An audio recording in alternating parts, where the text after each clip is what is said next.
সারা দেশে বুধবার থেকে দেখা দিতে পারে তাপপ্রবাহ, তবে তা এপ্রিলের মতো তীব্র হবে না এমন পূর্বাভাস দিয়ে আবহাওয়া অফিস বলছে। এ সময় দেশের পশ্চিম ও মধ্যাঞ্চলের মৃদু থেকে মাঝারি তাপপ্রবাহ বয়ে যেতে পারে।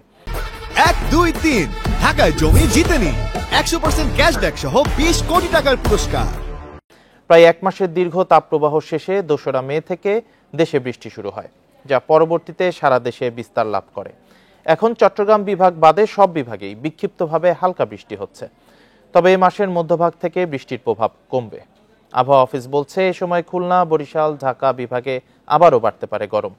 লঘুচাপের বর্ধিতাংশ পশ্চিমবঙ্গ থেকে উত্তর পশ্চিম বঙ্গোপসাগর পর্যন্ত বিস্তার লাভ করে আছে, যা আগামীতে আরও ঘনীভূত হতে পারে। মৃদু থেকে মাঝারির মধ্যে সীমাবদ্ধ থাকবে আগামী এক সপ্তাহের মধ্যে, এবং এটার কিন্তু ব্যাপ্তিটা ওইভাবে সারা দেশে বিস্তার লাভ করবে না। এটা দেশের পশ্চিমাঞ্চলে এবং মধ্যাঞ্চলে অঞ্চলগুলোতে থাকবে।